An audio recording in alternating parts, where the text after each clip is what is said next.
here we go, folks. Good to have you with us. It is 9 a.m. Eastern time, and it's time on a Thursday for another edition of Elevating You, Reaching Your Peak. I'm Kraig Kann, Mike Mooney alongside, and just a little background, Mike.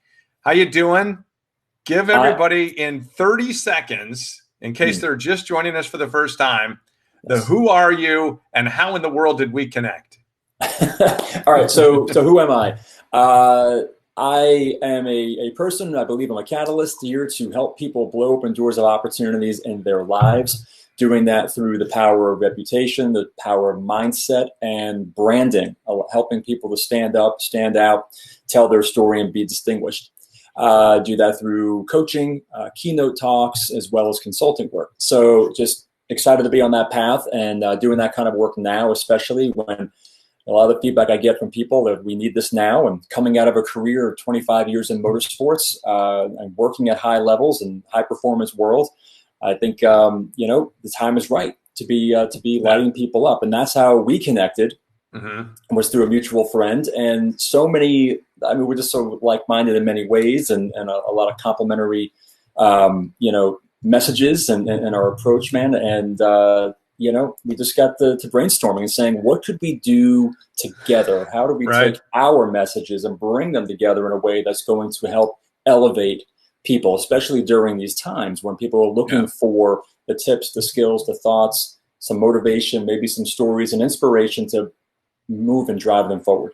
Yeah, so really good. By the way, great use of the term elevate. Also love the fact that you dropped stand up and then stand out. Another one of my things I talk about in all my workshops. So let me just give a little background. Mike and I connected, as he said, through a friend.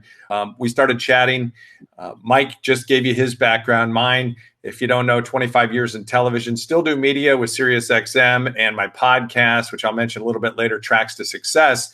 But then pivoted, which is interesting for today's concept, after 25 years of TV into an executive role in sports. And then 5.5 years later, running my own business, traveling the country, doing keynotes, workshops based on leadership communication. People say, what are you? Who are you? I say, I'm an elevator. I help elevate people. I help elevate brands to become bigger, and I help elevate events to become grander, all through presentation skills, public speaking, and the knowledge, hopefully, that I've accumulated over the years to try to give back. And really, that's what it's all about. And that's how Mike and I connected. So really great to have you with us here, folks. We both are keynote speakers. We both travel doing our workshops and our consulting. And Mike's written a book called Reputation Shift, which spurred me on to write my own book, which is now almost to the finish line. Have gone through it twice, Mike. I love the second time. You got to read the whole thing and proofread it, and that's not my strength. But I got to fire some pictures at him, and hopefully it'll be out before Christmas. That'd be great. Now, with that, to everybody out there, I think what we want to say is we want to say thank you, because we started this elevating you, reaching your peak, to try to give some inspiring career conversation to you on a Thursday. Look, we don't know it all, right? But we've lived a few things, and we've shared a few things. We've seen a few things. And along the way, I think we've got some relevant concepts and ideas and tips that we can share with people. So I want to get right to it today, Mike, because we've had some good conversations. The first one a couple of weeks ago when we started was about communication skills and why they're more important than ever, which is really kind of controlling your narrative, sharing messages, branding, marketing, et cetera. Then last week, we did another one where we talked about staying relevant, in an environment that's ever changing. And that was a lot of fun as well. Absolutely. Today's topic is this topic. This was last week, staying relevant in an ever-changing environment. And then today, we're going to talk about career transitions, jumping into the uncomfortable. Now, before we do that, I said last week we talked about staying relevant, and some questions came in because we've offered that opportunity. People can drop them right there on the Kann Advisory Facebook page, which thanks very much for jumping in. However you're watching this and you have questions, drop them at us. I'm going to read mine first on the topic of staying relevant, okay? This is from Jessica in Massachusetts from last week. You say you should always show your value of all the work you did for a company or organization, but how do you best show or express the value you brought to the table for all those years? Now, I think that's a really good question. And Jessica from Massachusetts, thanks so much. I think the first thing that comes to everybody's mind is, okay, I've put in the work, 5 years, 2 years, 10 years, whatever. Yeah. Let me have a resume that reflects that. You know what? That's great. Yeah. I'm sure you've interviewed people. I've interviewed people. That is a piece of paper, and it doesn't really say it. You got to be able to share those ideas. You got to be able to take your resume and all your skills and the time you've spent, and in my opinion, turn it into narrative storytelling. In other words, this is my advice to Jessica and everybody out there. Let's say you've spent 5 years somewhere. Along the way, I hope what you do each year, maybe every 6 months, is you document your success stories. You document your pitfalls too and your failures. They all help you. Put them in a book so that at the end, the next time you go into an interview process and somebody says, tell me about something that went great. Okay, you've got it right there. And the people that you impacted or elevated, that's always a great story. And then if they say, tell me something that went wrong or how you fixed it or what you learned about yourself, you've got that there as well. I think a lot of times we don't spend enough time digging deep into who we are, the time we've spent, what we've done, and how it can help other people. Now, I'm not saying, Jessica, that you have to start a blog, but I do feel like you got to put some stuff out there, LinkedIn posts or whatever it might be. I've told Mike this story, so I'll share it very quickly. I have a book, and in that book, I have all the topics of the things that I speak on, be it communications, presentation skills, branding, social media, all of those types of things, leadership, communication. And I write down my thoughts on those. And more importantly, I write down the stories and the experiences, because once I have those, we live for stories, we live for experience. And that's what can help people. And then I use those for blogs. I use those for parts of my keynote speeches or my workshops when I go speak in front of large groups. Now in the new world on this, I use them for that as well. So that's my advice. Mike, what would you say? Yeah, I'll piggyback, and I want to start with one of your thoughts that triggered something for me when you talked about the interview process and the resume. Of course, everyone looks their best on the resume. That's fantastic, but it's really about getting the one-to-one interaction to see how does this person truly show up, and can they articulate and communicate in a way that is going to tell me a story. And your point is a great one on the idea of writing down the lessons and the places where you may not have been at your best, or you failed, or the lessons you learned, because that's an opportunity. I mean, how many times in these interviews do people hear, well, tell us an area where you could get better?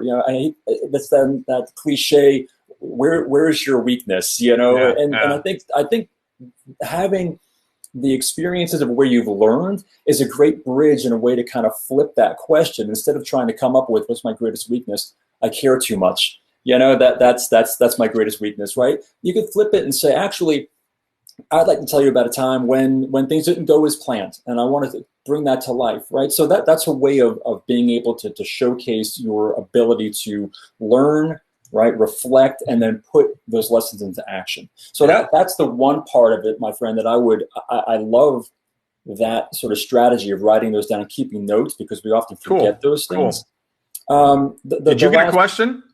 Well, I did, but I like this one. I know we're on the clock right now. So I want to just also add into the value story that you're talking about. How do you put that together? Sure. For me, I've always looked at it in three places: people, presence, and product. So the people around you, can they say that you've lifted them up? Can they say that they are better because you were around? Your presence, was the environment in which you worked better because you were around? That when you walked in the room, did people sit up and smile because you were walking in, or was it the opposite? Oh, Kraig's here, great. I'm sure that never happened, Kraig. I'm positive it never happened for you. Yeah. And then the last is product. Is the product high quality? The output of my work, something at a level that I'm proud of, my organization is proud of, my boss is proud of, my clients are thrilled with. So people, presence, product are the categories that I like to use. Always been rules of 3 as well, because that's what I'm serious. That's what we remember. We can't really remember that many more things. So that's it. And now let's move into today's topic, which is career transitions. And I think this hits home for both of us. See, you're getting all ready for this. Yeah. Jumping into the uncomfortable.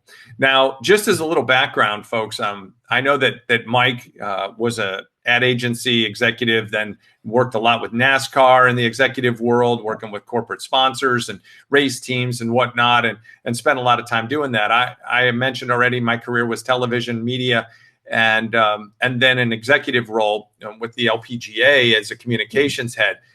With that, both of us, so I went TV to executive, which was interesting, and then executive to run my own business, which is even more daunting at times. And Mike has done basically the same thing. So we felt like this was a really good topic. And with that, Mike, the thing that I think is most relevant, why this matters, we talk about jumping into the uncomfortable. Yeah. I believe it's all about mindset. Now, here's why it matters a lot today. Let's just start with the relevance of today. All these people are being let go from their jobs. Unemployment's what? Well over 25% now. I don't know what the number is, but it's daunting. And Goldman Sachs just released a report yesterday saying that it was going to peak at 25% and will more than likely be there around that range for about 2 years.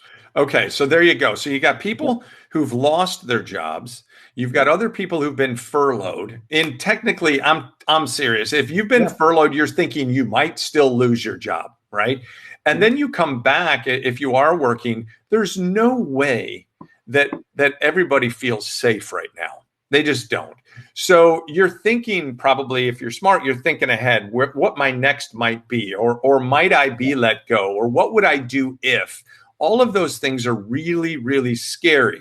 Now, I can tell you that it was very nerve-wracking to leave 25 years of television and on-air wearing makeup, reading teleprompters and all that sort of stuff, and kind of being that guy, to then go into an office and have people coming in and meetings and, I have a 2 o'clock, a 3 o'clock, a 4 o'clock, all that sort of stuff. And then you got to stand in front of people and deliver this, that, and the other.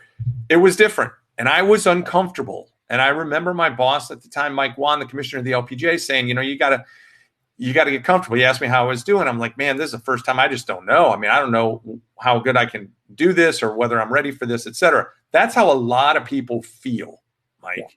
Yeah. And I was told by others, and I learned myself, I had to lean in. So then when I left there to start my own business, I mean, talk about your back against the wall. You make this commitment. I'm not going to work for other jobs. I'm not going to work for anybody else. I'm going to start Kann Advisory Group. My back wasn't against the wall, man. My butt was through the drywall on the other side. Mm-hmm. And you're like, it's sink or swim. And a lot of people give up just before they're going to turn the corner to have success because they don't have the patience. So to me, it's all about mindset and having confidence in yourself that I can do this. What's your take?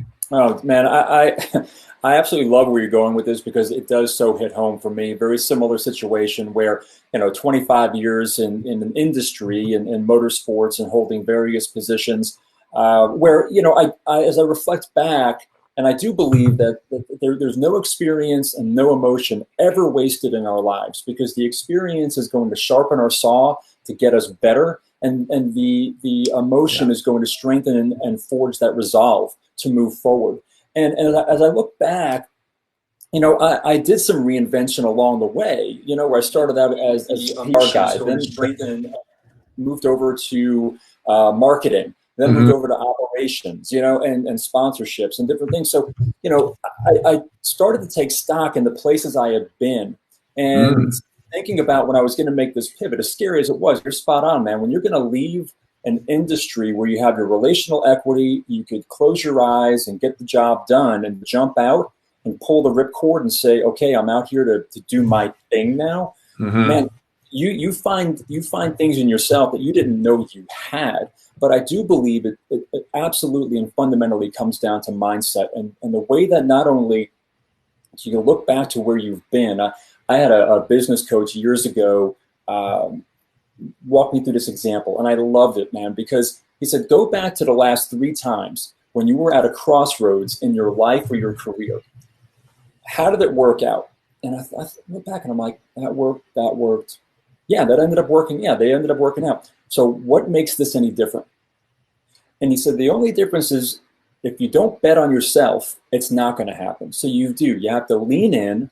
I do believe mindset is absolutely a priority. and also being able to cast a vision of this future self, of where is it that you're going and what is it going to take to get there, and then how do I see myself? Because when we can visualize ourselves in a different place and can see it, and you hear this from athletes and high performing people, the power of visualization. And I'm not talking about, yes, I believe in meditation. I'm not talking about the Zen, vision of things. I'm talking about really seeing you in this future place. And for me, I saw myself on a stage. I saw myself in front of people. I saw myself interacting with people. I saw myself, being able to help people, elevate them, lift them up, drive them forward.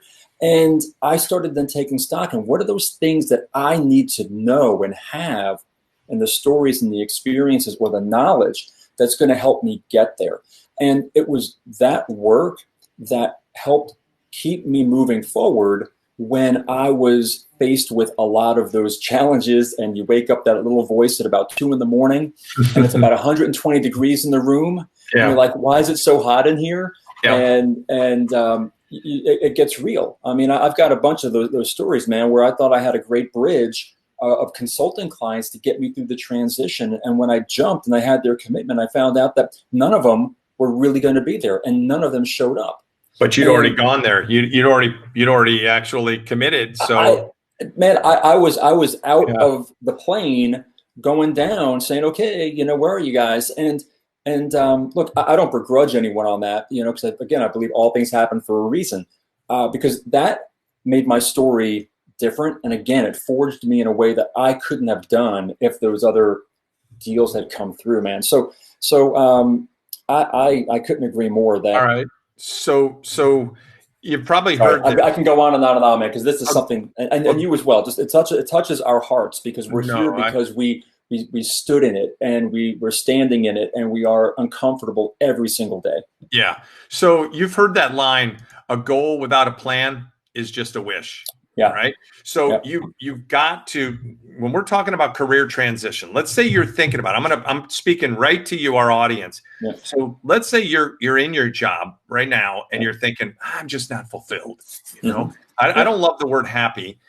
That's a state of being. Fulfillment is kind of what moves you, motivates you, keeps you present, whatever. Yeah. But let's say you're not fulfilled. So you better start spending some time self-evaluation. Okay. Who am I? What are my greatest strengths? What are my greatest successes? What are my weaknesses that I can improve on? But what's the value that I bring currently and what I have brought? All right. So you've got to start thinking about all of those things. Yeah. Then to your point, you have to get your mind trained to say, I can do this. And that it's okay. It's okay if you fail. A lot of people are just too darn afraid of failure. Have you never struck out in softball or baseball? Have you never missed a free throw that mattered? Have you ever had a holding call if you're an offensive lineman? Or, I don't know what it might be, but if you are, so scared to fail that you won't make a jump, there are a lot of people that are paralyzed and they won't do it. So here's my thing that stands out to me. You have got to adopt a mindset that is confident about where you're going and what you can do. And a lot of our greatest success stories, personal and professional, come from our moments of self-doubt. Like if somebody asks you and says, man, what's the best thing that's ever happened to you? Do you think that came from inside your comfort zone? No way. Never. Our greatest success always come from outside of our comfort zone. Why? Right. Because somebody told us, you can't do that. Yeah. You won't be able to succeed at that. Or you had a little gremlin in your head that said, you're not going to make it. Or somebody on your shoulders saying, nah, don't try it. You might fail. No, our greatest successes come from when people believe or question our ability to succeed. So to me, you've got to get the mindset in there to say, I can do this. So when I started my business, I had one speaking engagement lined up. That was it. It was a friend of mine. He was an executive at SAP, a big corporation, obviously, and said, I want you to come speak on the stage at our marketing kickoff in Phoenix. Or I don't even know how many people were in there. I'll call it 500, and here I go. And I'm launching into it. And I remember even talk about uncomfortable. I remember getting off the airplane and walking through the airport that day and saying, man, I'm all by myself. I don't have, 5 people with me, or who's doing my makeup? I got nobody. It's just me and my carry-on and my suit, and I'm going to deliver a speech, and that was it. And I had to get comfortable with that concept. So you got a story you can share on that? Oh, well, I mean, yeah, getting to a place where you actually believe that you are capable of doing this work is super, super important. And same thing, I remember getting up there on that first stage. And here's something that we all face at times. And this gets back to mindset and vision. And it's called the imposter syndrome. When we actually step into this new place, and for me, it was stepping up on stage those first couple of times and like, oh my gosh, like who am I to be up here telling these people these things, And, because I didn't see myself the way that I needed to, but over time. Real quick, you got to understand, and everybody needs to understand, somebody tapped you on the shoulder and said, hey, guess what? You can do this. I'm picking you. That alone should have given you the confidence that you belong. That's it. But you get back to that gremlin, that little monkey in your head, right? That's the brain trying to keep us safe, trying to keep us in the comfort zone because it doesn't want us getting hurt, doesn't want us, endangering ourselves. So it really is training that mindset, and the self-talk is super important. I'll tell you, I mean, I do have a self-talk track that I go through before every event, before I get up on stage to get myself in the right headspace to get up there and do it.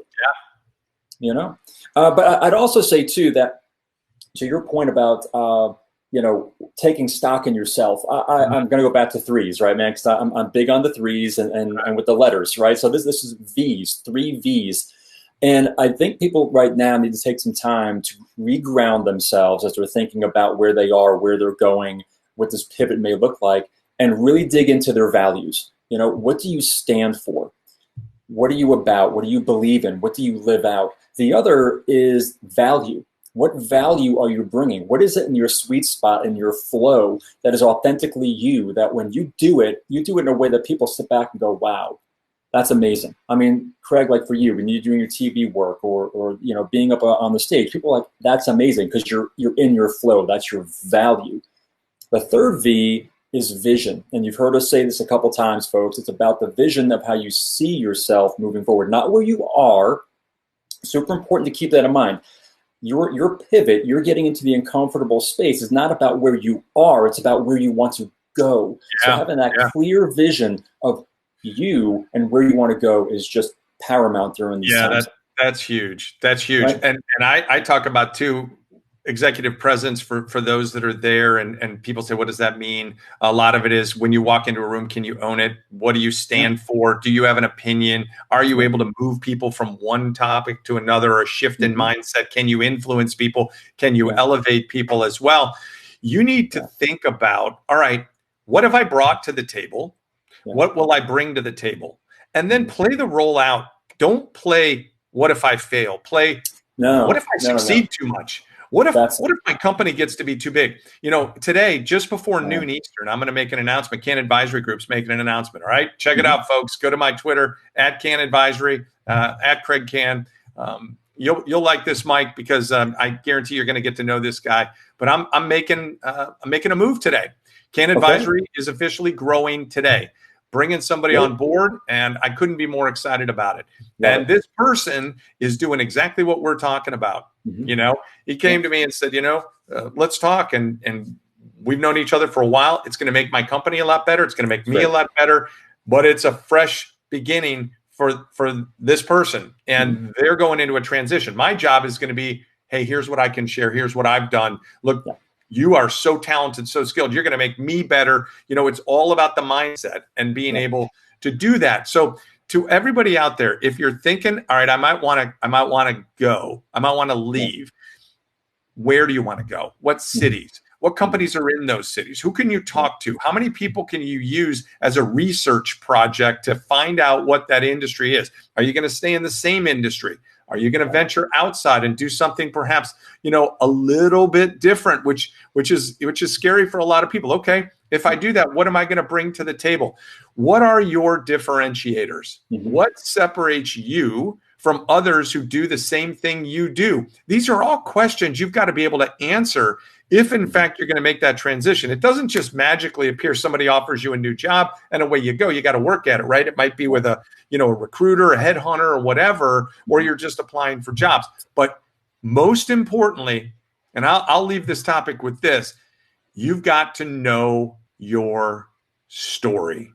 Yeah. Who am I? What is my value? What will I bring? It's not all about you. It's how you'll help other people. And if you're going to transition, you better be able to be a step above other people, sharper skills in today's world, right? Because there's a lot of companies out there that are going to do more with less. So if you're going to be one of the less, you better be able to bring a lot to the table. You better sharpen your toolbox, add a few more tools to it, sharpen your skills, et cetera, to be able to be a difference maker for that organization. Yeah. I would kind of draft, using our racing terminology. I'll draft on that to wrap up, like you're saying. I would encourage people, as you're thinking about a pivot, again, even if you have a job right now, people are sitting there feeling and recognizing through this COVID period, maybe they're looking at their life differently. They're taking stock in their life differently. They've reprioritized things. They've realized they are unfulfilled. Maybe you are one of those folks that's unfortunately a casualty with the unemployment, and you're looking. You might be furloughed. Don't get down, by the way. Don't, because your best is yet to come. I promise. You just got to get up and put the ball in play. Show up tomorrow. I'd also encourage you to be thinking about 3 areas, and this is something that I use as my filter when I was thinking about my pivot, because you don't want to jump too far away from where you've been so that your skills aren't applicable and your experiences aren't going to get you to the next level. So what I did is I looked at this from the standpoint of a passion, a skill, and a market. So think about like the 3 Venn circles. Do I have a passion for something, which I did clearly, and speaking, reputation, mindset, brand building. Do I have a skill in that area? Yes, I have 25 years of doing this for athletes and executives and brands. Sure. Great. Now, is there a market for it? Is there a place where people would be willing to say, Mike, you're the guy to help us do it, so we're going to bet on you with a check or whatever it might be. There's money to be made. And it's important because oftentimes, if you can't check all 3, reevaluate what you're doing. Because if you have a passion and a skill, but you can't make money at it, I wouldn't advise you moving your career in that direction and having. You can't tell people what they need to buy. You need to find out what the market wants and then deliver the value to what the market is asking for. Exactly. And the market will tell you that. Now, you can have a skill and a market, but you have no passion for it. You're just back on that hamster wheel. But if you have a passion and a market and no skill, well, then maybe you can fill that skills gap to then fill this complete circle. So that was a filter that I used that was super helpful for me, and maybe will be for some of the people who are tuning in today and joining us as they're reevaluating where they are in this area of discomfort, but also growth. Yeah, really good stuff. Quick reminder about my podcast. This is one of the ways that Mike and I have been able to share some things, so you can download that podcast, subscribe, Apple Podcasts, iTunes, Spotify, Google Podcasts. You see it all right there. And my YouTube channel. This week's guest is Ken Casey from the Dropkick Murphys. Now, if you don't know what a Celtic band is, they're amazing. They've got a big concert. They're streaming out of Fenway Park on the 29th with Bruce Springsteen. And the hits, the views, the everything this week has blown my mind, Mike. But Mike Mooney was a guest on my podcast, and you got to listen to that conversation. Pretty cool. You see the upcoming guests there, some big heavy hitters, authors, football coaches, motivational speakers, announcers, etc. So that's all coming. Here's our topic for the next time. All right. And it's finding your purpose in your current job and your career.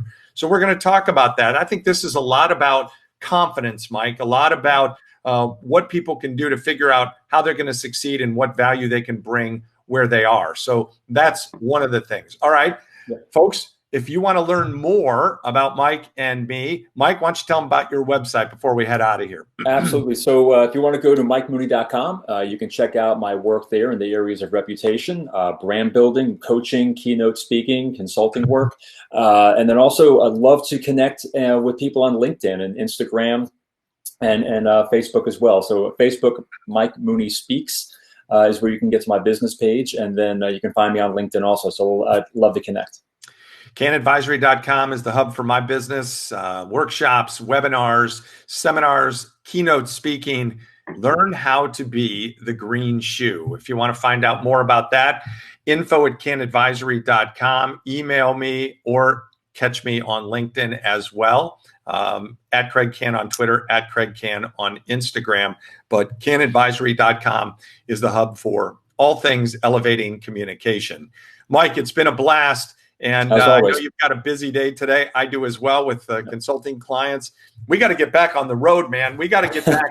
We got to get back speaking and doing our thing. I am jonesing for an opportunity to get back in front of 100 people, 20 people in my Elevate workshop. Yeah, I'm with you right there, man. I think we're going to be doing more of this for the time being, and getting comfortable in this type of space is going to be helpful for both of us. So let's just keep rolling, man. Keep putting the ball in play. And I want to thank everybody for taking some time to work with us and join us, learn a little more. Hopefully, I feel a lot better as an entrepreneur and leader today as a result of this, Kraig. So thank you for everything you're bringing forward, and hope we're continuing to elevate those who are spending time with us on this program.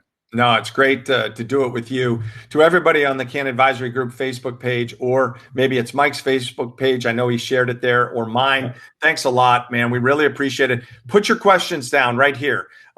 Mike, I'm going to fire this up on LinkedIn as well, so people get to see it there, and you see the topic. We're off next week. I'm going to be in Missouri.